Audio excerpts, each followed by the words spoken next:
কেমন যেন একদমই ভালো লাগছিল না। তো মনটা ফ্রেশ করার জন্য আমি আলমারি খুলে আমার পছন্দের একটা শাড়ি পরে সেজেগুজে রান্নাঘরে চলে গেলাম। এখানে আমি কিছু চিকেন ধুয়ে পরিষ্কার করে নিয়েছি, সাথে কাঁচামরিচ, পেঁয়াজ, রসুন, আদা, লবণ সব মিক্সড করে নেব।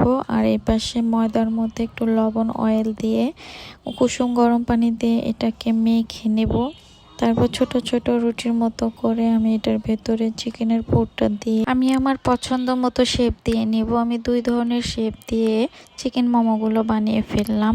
তো এই চিকেন মোমোগুলো আমার ফ্যামিলির সবাই খুব পছন্দ করে, বাচ্চা থেকে শুরু করে বড়রাও।